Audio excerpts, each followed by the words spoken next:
Hey, Cheve, what's up? Welcome back to Babylon Talmud. Today we're studying Daf. Who could tell me what Daf? Alright. We're studying Daf Samach Gimel Masechet Ayruvin, Daf 63. What can I tell you, Cheve? It's a great Daf. The main topic, really, I would say, is ruling halacha in front of your teacher.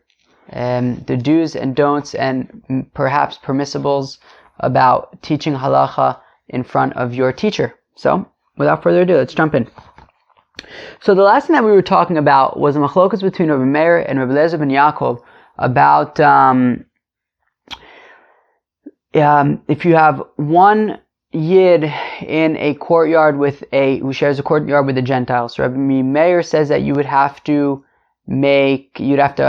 would have to make some kind of rental agreement with the Gentile. Rabbi Eliezer ben Yaakov says that the rental agreement really only kicks in when there are two yidden who share the courtyard with a third person who's a Gentile. Now, we had said at the end that Rabbi Yehuda said in the name of Shmuel that the halacha is like Rabbi Eliezer ben Yaakov. Now, says Abaye. So we're a little bit high up. We're probably about 10 lines, maybe even a little more from the bottom. The reason why I'm starting here is because this is like a new sugya and it really just kind of flows right into the next daf, and it's pretty interesting stuff, so I figured I would just leave it for today rather than get to it at the end of yesterday. So, Amalei Abai of Yosef, Abai says to Rav Yosef, Kaimalan. This is very interesting, that we hold, apparently it's Gemara, in different places. Mishnas Rabbi Eliezer ben Yaakov Kav V'Naki, that the teachings of Rabbi Eliezer ben Yaakov are Kav V'Naki. Kav is like a measure. I mean, they're measured. There are not so many of them, but they're naki, they're clean. When you see them, we paskin like him. So you don't see him as much, of course, as we see the usual, right, the common names like Reb Meir, Reb Shimon, Reb Yehuda, right, Reb Yossi. But wherever Rabbi Eliezer ben Yaakov does come up, he's kav v'naki. We're gonna paskin like him. And in addition to that, V'amar Reb Yehuda Amar Shmuel. Rabbi Yehuda also said in the name of Shmuel, halacha Rabbi Eliezer ben Yaakov, that the halacha is like Rabbi Eliezer ben Yaakov. So not only do we have a general rule that whenever Rabbi Eliezer ben Yaakov, comes up, we're going to paskin like him.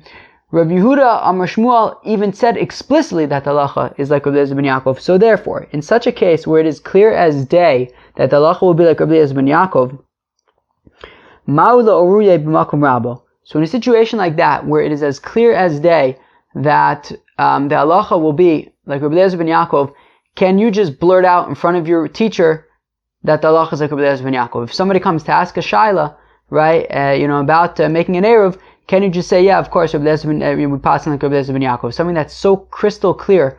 Can a student perk up in front of his teacher and paskin the halacha even in the presence of his teacher?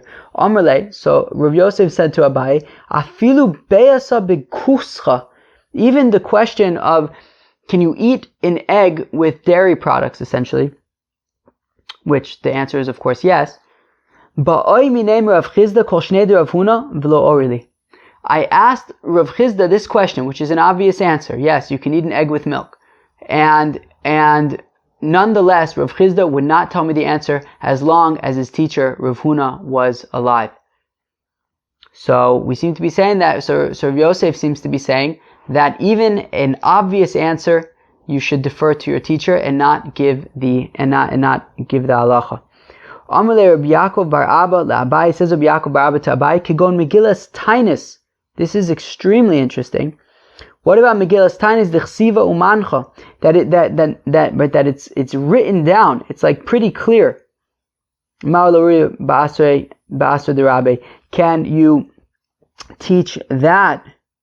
Be'asra derabe. So I think maybe you could say Asra is like a place, like in the city that your teacher is. So this is really interesting. So first of all, what is Megillas Tainis? Megillas Tainis is a recording, right? It's basically a list of a bunch of days that we do not fast on. So for example, I think like Hanukkah is in there. That's one example. It's a day that we don't fast and we don't do espedim, we don't eulogize. In Masechta Tainis, obviously we talk about that a lot. And I think I had some version of some Gemara, maybe it was the Masifta Gemara. They actually have the text of the Megillas Tainis in the back of it. Maybe every Masechta Tainis does. I don't know. This one, this version probably doesn't, because this is like pretty basic. But Akopanim, So basically, Megillas Tainis is just a list of days, meaning like anybody could look it up. There's no machloket, there's nothing complicated about it. So if somebody comes, so let's say, you have a student and a teacher, and somebody comes and says, hey, are you allowed to fast on Hanukkah? The answer is obviously no. So can a student say that in front of his teacher, right? And it's just, there's like nothing special there. It's literally things that are written black on white. Anybody could look it up. And what's additionally very interesting about this is that Rashi says something. Now maybe there's other ways to read Rashi, I don't know. But in the Rashi Dibra Maschil, Kugon Megillas Tanis T'chsiva Umancha. So he says five words into the Rashi. He says, L'hachi nakat Megillas Tanis. This is why we're using Megillas Tanis as an example. Shelo haisa dvar halacha ksuva bimeyan. Because in their days, halacha was not written down. Afilu os achas, even one letter. Chutz mi Megillas Tanis. Except for Megillas Tanis, Ulachi Kar la Megillah. That's why we call it a Megillah, because it's written down. That's super interesting, meaning these were the days of Abaye. Abaye was, Rebbe wrote down the Mishnayos for the first time, right? Until then, everything was Torah Shabbat Peh. Rebbe wrote down the Mishnayos. But even, 4 or 5 generations later, during Abaye's time, halacha was not written down. I don't know if that means that, so is the Mishnayos the halacha? I don't know. Maybe like even though Rebbe wrote them down, that doesn't necessarily mean that they were available everywhere. Maybe for thousands of years, the tradition was still oral. So, maybe, they didn't immediately go to starting to write everything down. But I think Rashi's saying that during the days of Abaye, even during Abaye's time, things were not written down. Things were not written down. Things were allowed to be written down at that point. Rebbe already compiled the Mishnayos, but, Megillas Tanis was still an anomaly, right? And here was this one example of something that was written down, black on white. It's as clear as it gets. Can a student teach that in front of his teacher? Amr of Yosef, so Abaye responded to Rabbi Yaakov bar Abba, Hachi Amr Rav Yosef. Well, I actually asked a similar question to Rav Yosef, and this is what Rav Yosef said: Av beyasa bekuscha ba'oimine mirav chizda kol shnei derav Huna v'lo orili. That even eating an egg with milk, I asked Rav Chizda while Rav Huna was still alive, and I assume that they were still in the same city.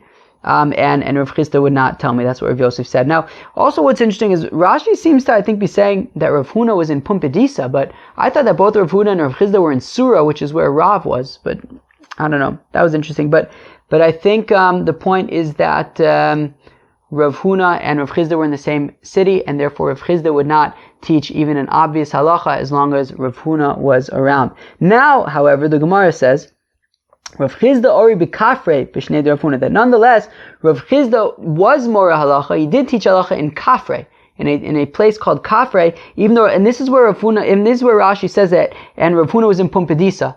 But I think Rav Huna was in Surah. I don't know why Rashi is saying that.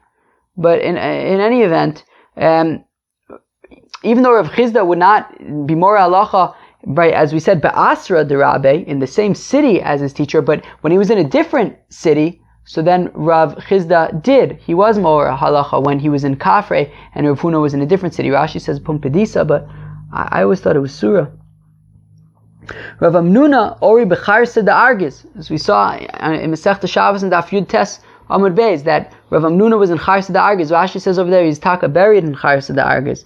So it says that Rav Amnuna, he was more halacha in Charsa da'argis b'shnei Rav Chisda, while Rav Chisda was still alive. Okay.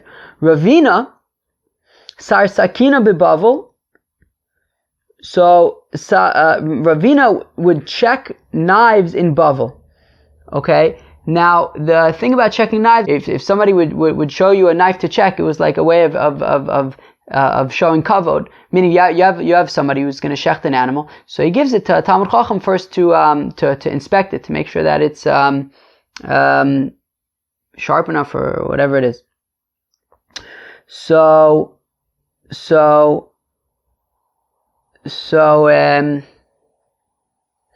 Ravina would accept knives to be inspected during the, even in Bavel, even though Rav Ashi was still alive. So Amalei Rav Ashi, so Rav Ashi said to Ravina, "My taima avad my hachi. How come you're inspecting knives? You're my student." So Amalei Rav Amnuna ori b'char seda argis. So Ravina said, "Yeah, but Rav Amnuna, he inspected, he was more halacha in Charsa de Argiz b'shnei de Rav Chizda, even though his teacher Rav Chizda was still alive. So why can't I inspect knives when you're alive? So Amalei Itmar, where am I? Amalei lo ori Itmar. So Rav Ashi said, no, it's not that Rav Hamnuna was more halacha in Charsa de Argiz when Rav Chizda was alive. He dafka was not more halacha in Charsa de Argiz as long as Rav Chizda was alive. So Amalei, so Ravina responded, Itmar ori v'itmar lo ori. So we have two different versions. One is that Rav Hamnuna did paskin halacha during the days of Rav Chizda, and the other version is that he did not. So the Gemara explains, B'shnei de Rav Huna Rabbe hu de lo ori, v'ori b'shnei de Rav Chizda de Talmud Chaver de lehava. So when it says that Rav Hamnuna was not Mora halacha, that means as long as Rav Huna, his teacher, was still alive, Rav Hamnuna was not Mora halacha. But once Rav Huna passed away and Rav Chizda was still alive, he was Mora halacha because Rav Hamnuna and Rav Chizda were a Talmud Chaver. Right, that Rav Hamnuna was a student of Rav Chizda, but he was also a friend of Rav Chizda's, and therefore he would paskin halacha even though Rav Chizda was still alive. Ve'ana nami Talmud Chaver d'mar ana, and I am also a Talmud Chaver of you. So we see that in a different town, right? We see that Ravina says he was checking knives in Bavel, not necessarily in the same town as Rav Ashi, who was in Mata Machasya, but nonetheless, since they were Talmud Chaver, it was certainly not an issue. And also Rav Hamnuna, he didn't want to be more halacha when Rav Huna was alive, but when Rav Chizda, who was he was a Talmud Chaver of Rav Chizda, so then he was in a different place of Rav Chizda, and he had no problem being more halacha at that point. Amar Rava says, Rava So Rava says that a Talmud Chacham, he's able to check his own knives, right? So if you have a Talmud Chacham and he wants to shecht epis, I don't know, a lamb or something, so he could check his own knife. He doesn't have to show it to a different rabbi. Now, Ravina ikla l'mechoza. So Ravina, he visited Mechoza, which of course was the city of Rava. Aisyash bizachne sakina v'kamach v'lei. And Ravina's host brought him a knife. Well, not his host, but the innkeeper where he was staying brought him a knife and asked him if he can inspect the knife before he makes dinner. So Amalei Zil Amtai l'Rava. So Ravina says, "Hey, we're in Mechoza here. I ain't checking this knife. Go bring it to Rava." Amalei. So the innkeeper said, "Lo savar mar." So Ravina, so the innkeeper said to Ravina, but after all, didn't Rava himself say that a Talmud Chacham could check his own knives, and therefore you're the one eating dinner, so you're basically checking your own knife. So Amarle, so Ravina responded, Ana mizabin zabina. He says, look, I'm paying for this meal, right? I'm not just eating my own food. I'm buying it from you. And since I'm buying it from you, you're essentially a butcher, a regular butcher who shechts meat and people purchase it from him. And therefore, since, it's not for myself, it's really for you, and you're using it professionally, you should really go to Rava to have him inspect it for you. Rab Elazar me'agronia v'Rav Acha bar Tachlifa iklu le'Rav Acha bar Ravika be'asu de Rav Acha bar Yaakov. You guys got that? 3 Rav Achas and a Rab Elazar. So Rab Elazar me'agronia went with Rav Acha bar Tachlifa to visit Rav Acha bar Ravika in the town of where Rav Acha bar Yaakov was the rabbi. Okay. By Rav Acha bar Ravika lemebelu iglatilsa. So Rav Acha bar Ravika, the host, wanted to make them an iglatilsa, wanted to make them a very, very good calf, a veal, I guess. So I see sakina v'kamach vedu. So Rav Acha bar Ravika brought out his knife, and he was showing it to Rab Elazar me'agronia and Rav Acha bar Tachlifa. Amlu Rav Acha bar Tachlifa lo leichu shlei l'sava. So Rav Acha bar Tachlifa said to Rav Acha bar Yaakov, who was the host, well, shouldn't we really show it to l'sava, to the elder, to Rav Acha bar Yaakov? Amalu, so Rav Acha Brei Diravika.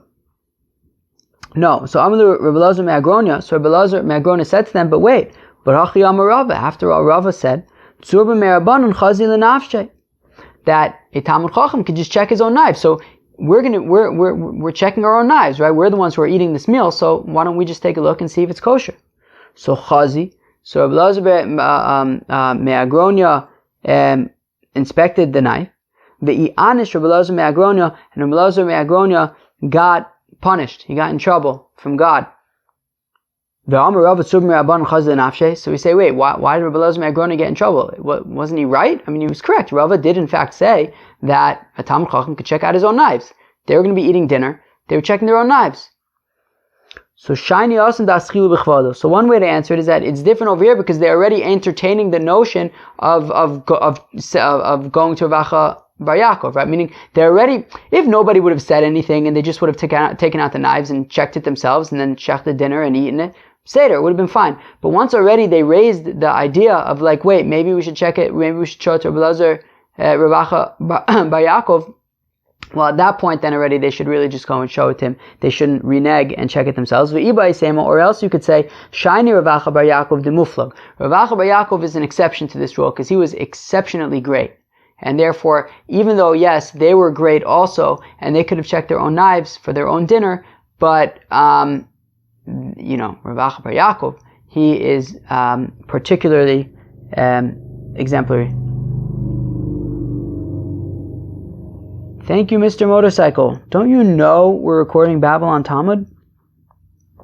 Amar Rava, said Rava, V'lafrusha me'isura. However, when it comes to separating from an Issa, right? So even though we say that a student should not teach halacha in front of his teacher, but if we're talking about preventing somebody from doing an Avera, well then afilu b'fan of Shapir Dami, then even mamish in the immediate presence of his teacher, he can, say, hey, fellow, don't do that. Ravina Abba Yosef Kamid Rav Ashi. So Ravina one time was sitting before Rav Ashi.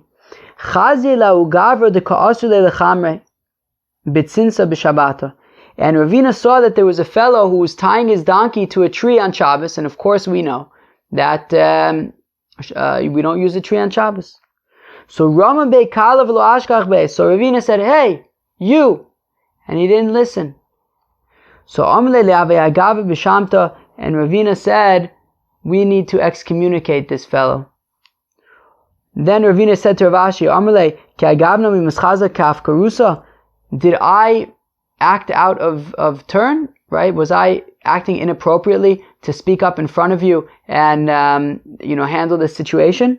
Amle, Rav Ashi said to him, this line that we've seen before in Brachas Daf Yud Tes. Ein chachma ve'ein tvuna ve'ein etzel neged Hashem. There is no wisdom and understanding and advice that goes counter to God's will.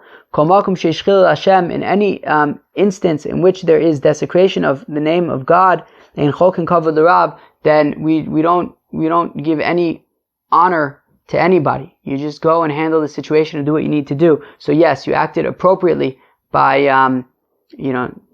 taking control of the situation. Amar Rava, says Rava, b'fan of asur v'chayev misa. Says Rava, if a student teaches halacha in front of his teacher, it's forbidden and he is chayev misa b'dei shamayim. Shelo b'fanav, if it's not in his presence, asur, it's not allowed, ve'ein chayev misa, but you're not going to be chayev death. V'shelo b'fanav lo. 1 second. If you have a student who teaches halacha not in the presence of his rebbe, so we just said that he's not going to be chayev misa. Really? V'atanya. We learn in a brisa. Rabbi Eliezer Omer, says Rabbi Eliezer, lo meisu b'nei Aharon ad shehoru halacha b'fnei Moshe Rabban. Okay, so the children of Aharon, the children of Aharon, Nadav and Avihu, they died because they were Mora Halacha, they taught Halacha in front of their teacher. Okay, this isn't the proof yet. My Darush, what exactly, how do we learn this out? V'nosnu b'nei Aharon HaKohen eish al mizbeach, Because the pasuk says that the children of Aharon HaKohen, they put a fire on the Mizbeach. Amru, they said, Afal pisha eish yoredis min hashamayim, even though the fire, right, the eish tamid, the fire that was always on the Mizbeach, was coming down from God anyways. Mitzvah lahavi min hahedyet, nonetheless, we still should bring our own fire. That was their drasha that they made. Okay, and because they made that drasha in front of Moshe, that's why they were chayv misa. Okay, we continue. V'tamad echad ha'ilo Rabbi Eliezer, and there was a certain student of Rabbi Eliezer ben Horkanus, shehora halacha b'fanav, that this student taught halacha in front of Rabbi Eliezer. Amar Rabbi Eliezer li'ima shalom ishto. Rabbi Eliezer said to Ima Shalom, his wife, where else did we see Ima Shalom, friends? Where else did we see Ima Shalom? Who else was Ima Shalom? Who else was Ima Shalom? Chevra, who? Ima Shalom was Rabbi Gamliel's sister. We saw them in Masechta Shabbos and Daf Kufta Zayin with a story about some nudnik judge who took bribes. Tamia Anim Yotzi Zeshnaso. So Rabbi Eliezer said to Ima Shalom, I would be very surprised if this fellow who taught halacha in front of me will make it even a year. And the fact of the matter is, he died that year. Amr lo naviata. She said to her husband Rabbi Eliezer, holy smokes, you're a prophet. Amr lo, Rabbi Eliezer said to his wife, lo navi anochi, I'm not a prophet. V'lo ben navi anochi, I'm not the son of a prophet. Elakach mikublani, but this is the Masorah that I have. Kol amor halacha b'fnei Rabbo chayv misa. That somebody who teaches halacha in front of his teacher is chayv misa, and this fellow taught halacha in front of me, so I knew that he was going to die this year. Now, friends, this is the point, right? Meaning Ravad said, meaning the Gemara is questioning. Well, Ravad said that you're chayv misa if you are more halacha in front of your teacher. But if you're more halacha but not in front of your teacher, so then you're not chayv misa. Well, now here's the thing. So the Amar Rabbi Bar Bachan Amar Rabbi Yochanan, said Rabbi Bar Bachan in the name of Rabbi Yochanan, also Talmud Yehuda ben Guriya Shmo, that student, his name was Yehuda ben Guriya, v'haya rachok mimenu shalosh parsos, and he was 3 parsos away from Rabbi Eliezer. So we see that this Yehuda ben Guriya was not in front of Rabbi Eliezer at the time, and still he was chayiv misa. So we see that it's not only when the student is immediately mamish in the presence of his teacher. It means even if the student is not in the presence of his teacher, he still may not be more halacha, and if he does, he'll be chayiv misa, as we see from this story. So the Gemara answers no, b'fan of hava. No, this Yehuda ben Guriya was actually in front of Rabbi Eliezer. But 1 second, it says that he was Yehuda ben Guriya and he was 3 parsos away. What do you mean he was in front of Rabbi Eliezer? So the Gemara says, according to you, how come we have to say that his name was Yehuda ben Guriya? How come it matters who his father is? Or how come it even matters what his name is for that matter? So you shouldn't say it's just a parable. There was once a student that he was more halacha. No, right? It makes it real when you give a name, when you give a father's name. And we're also telling you that he lived 3 parsos away. But it doesn't mean that he was 3 parsos away at the time that he was more halacha. No, he was more halacha b'fnei Rabbo. And that's why he was chayiv misa. But the detail of living 3 parsos away was just to give credibility to the story. But he was actually more halacha b'fnei Rabbo, and that's why he died. Amr Reb Chia bar Abba, Amr Reb Yochanan, Komar halacha b'fnei Rabbo, roi la'achisho nachash. Says Reb Chia bar Abba, the name of Reb Yochanan, somebody who teaches halacha in front of his teacher, so it is befitting that he should be bitten by a snake. Oy va'avoy. Shenemar, as the pasuk says, Vayan Eliu ben Barach el Abuzi, that Eliu ben Barach el Abuzi responded right before Eov and his friends. Vayomet sarani liyamim v'gomer, and he says, look, I'm the youngest over here, i.e., he was about to say something in front of those who were older than him.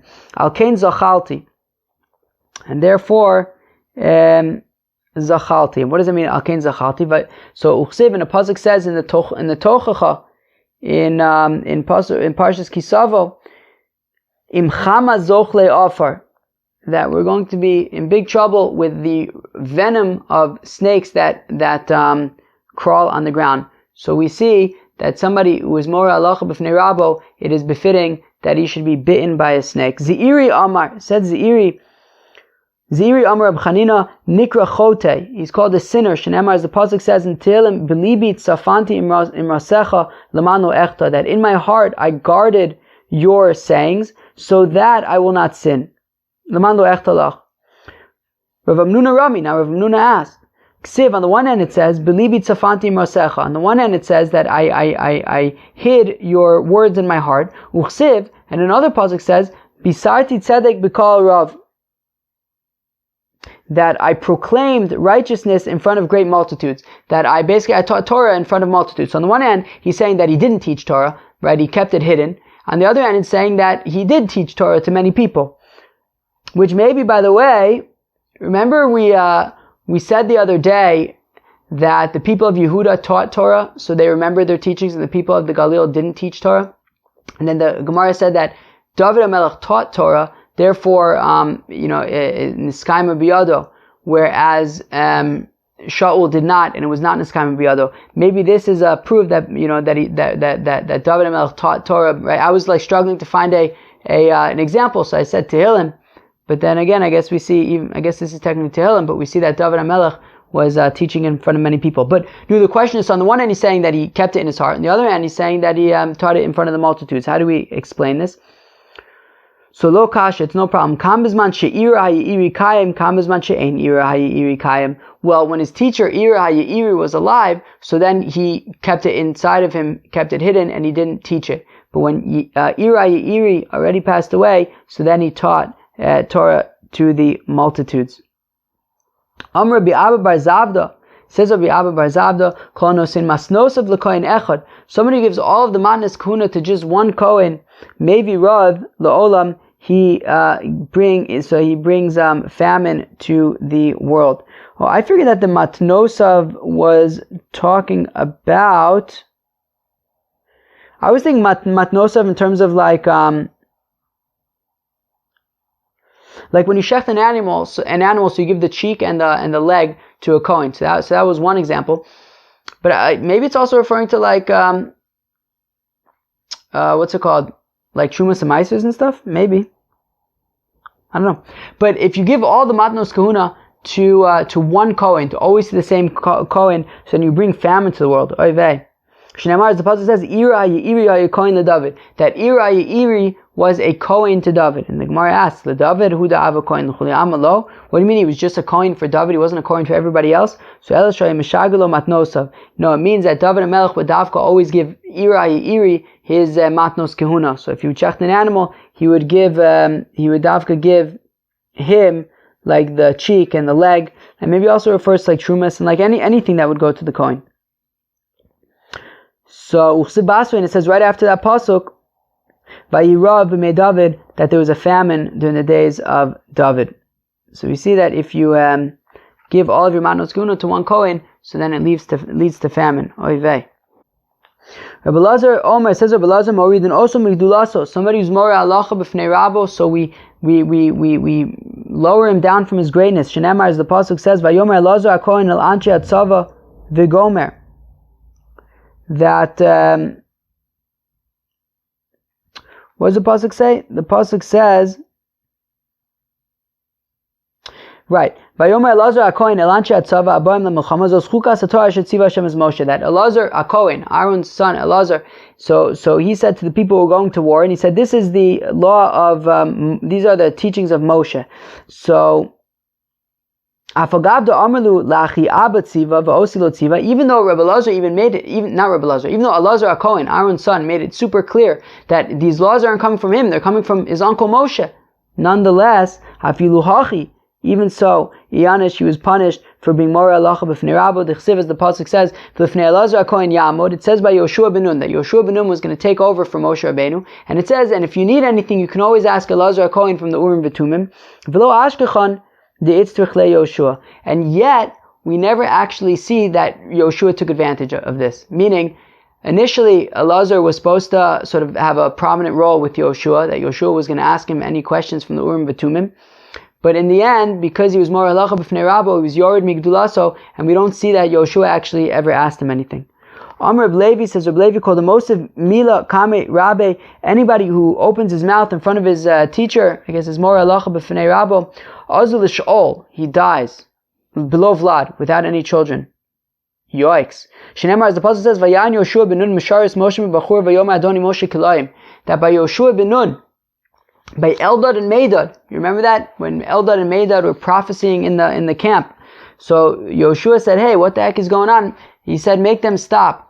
And because Yoshua was Mora Halacha B'Fnei Rabbo, so the pasuk says, Uchsev Nun beno Yoshua beno. It says that Nun's son was Yoshua ben Nun, but we don't see that Yoshua himself had any children. Ufliga de Rabbi Abba bar Papa, and this argues on that which Rabbi Abba bar Papa says. The Amar Rabbi Abba bar Papa, Lo nenash Yoshua el b'shvil shebitel es Yisrael la'achas mipirya v'rivya. That the reason why Yoshua was punished and he didn't have any children was for that one night that he prohibited, that he caused to be prohibited, that the Yidden were unable to, the men and women were unable to sleep with each other for one night. Shenemar, as the Pasuk says, Vayi biyos Yoshua b'Yericho, that it was when Yoshua was in Yericho. Vayisa'ena vayar v'gomer, he looked up and he saw that there was a fellow who had a sword in his hand. And Yoshua says, are you with us or against us? Uchsiv, and it says, Vayomer, and this fellow says, Lo, no, you got it wrong. Ki ani tzva Hashem ata basi v'gomer, that I am an officer of God, I have come now. So, Omar Lo, what does this mean? It means that this angel of God said to Yoshua, Emesh, yesterday when you were preparing for battle, bitaltem tamid shel ben arabayim, you didn't offer the mincha offering because you were so busy preparing for battle. Ve'achshav, and now tonight you're also busy preparing for battle. Bitaltem Talmud Torah, and now you're not studying Torah. And you're right, all you're doing is preparing for battle. And so Yoshua says, that's a problem. Al eza man basa, and why have you come now with the sword in your hand? Is it because we didn't offer the mincha offering, or is it because we're not learning Torah tonight? Amar lo ata basi. And he says, I came for now. I came for the fact that right now you're not studying Torah, not because you neglected to offer the mincha offering earlier. Miyad, therefore, immediately later on, when it comes to it says, Vayolin Yoshua balaylahu b'socha emek, that Yoshua slept that night in the depth, in the valley. V'amar Rabbi Yochanan Malam Shahalach be'umka shel Torah shel halacha. It means that he shahalach, or the different case says shalon be'umka shel Torah in shel halacha, in the depth of halacha. Right. So they were so involved in battle that they weren't studying Torah at night, and for that reason, an angel was going to come to punish them. But they sorted it out. Ugmire, and we learn as long as the Aron and the Shechina are not in their proper place, Asurim b'tash mishamita, so men and women are forbidden from sleeping with each other. So we see that because they were getting ready for battle and they had the Aron with them, and the Aron wasn't in its proper place, then the men and women weren't permitted to sleep with each other. And we know that the angel came and said, you're not doing the right thing. You shouldn't be preparing for battle right now. You should be studying Torah right now. I.e., there's no need for the Aron to be out with you right now. The Aron should be back in the camp. And the Gemara is saying that because they were preparing for battle, and as a consequence, as a side effect, men and women were unable to sleep with each other for that one night. They were mavatal period v'rivya. So therefore, Yoshua was unable to have children. Amr B'Shmuel Bar Inya, says of Shmuel Bar Inya, Mishmei Derav, Gadol Talmud Torah Yosem Yakrovas Tmidin, that Talmud Torah is even more important than offering sacrifices. To Amrle Atabasi, as the angel said to Yoshua, I'm coming now. I'm coming for the fact that right now you're not studying Torah. I'm not coming for the fact that earlier you neglected to offer the mincha offering. So we see that studying Torah is more significant than even offering korbanos. Amar Brona Amarav Kol Hayashin B'Kila She'ish V'Ishto Shruyin Ba. Somebody who sleeps in a room where a man and woman are sleeping as well. But all of Akasav Omer, about him the pasuk says, Nishei Ami Tigrishun Mi Beis Tainugea, that the women of my nation you are driving out from the house of her enjoyment. Meaning, because this fellow is sleeping in the same room as this couple, they are not going to feel comfortable sleeping with each other. And this guy's being a nudnik. V'amar Rav Yosef, and says Rav Yosef, afilu beishto nida. And Rav Yosef says that is even if this fellow's wife is a nida, right? So you have a man and a woman and then some other guy in the room. So we say it's not a good thing for that other guy to be in the room. And that's even if this woman is a nida, and therefore they're not going to sleep with each other anyways, still you shouldn't have another person in the room. Rava says, Mishto nida, he tavu alav bracha. Rava says, actually, if this woman is a nida, then this third person is doing a good thing. It'll prevent them. It will certainly make sure that they won't be sleeping with each other when she's a nida, because that's not allowed. So v'loi, it's not true. Dara idna man natri. It's not true. Even if this woman is a nida, still there shouldn't be another person in the room, because what do they do the rest of the time when this third guy isn't around? So we could trust them to be on their own and not sleep with each other, even if she's a nida, and we don't need a third person in the room. Okay, we're going to stop here, and we will pick it up from here tomorrow. That was daf Samach Gimel of Masechta Ayruvin. I think it was a pretty cool daf, right? Right. So I think that the main sugya over here was really about ruling halacha before your teacher, and we had a few different contexts in which we talked about ruling halacha. So let's just go over those. So if you're mamish in front of your Rebbe, so then it's not a good thing. Rava said that you're chayiv misa. We saw things you're called a chote, you're going to be yored migdula, so all sorts of not such good things. But Rava said that if it's in a place of chilul Hashem, where somebody, I think Rava said that, and then we had a story of Ravina to prove it, that if it's in a place where somebody is being mechal shem shamayim, so then a student can 100% speak up in front of his teacher. Now, we also talked about in the same city versus a different city. So if it's in the same city, so then, we talked about, for example, the showing the knives, and in the city of Machoza, Ravina didn't want to look at the knives. So if it's the same city, then you shouldn't be more halacha b'fnei Rabbo. If it's a different city, then already, we see that if you're a Talmud Chaver, such as like a Rav Amnun and Rav Chizda, or Ravina and Rav Ashi, so that was in a different city. So that seems to have been acceptable, and we even see that Rav Huna, that Rav Chizda was more halacha during the time of his Rebbe Rav Huna. Rav Chizda was more halacha in a different city, even during the time of Rav Huna. So, that was daf Samach Gimel, Masechta Ayruvin. Hope you enjoyed it. Peace out.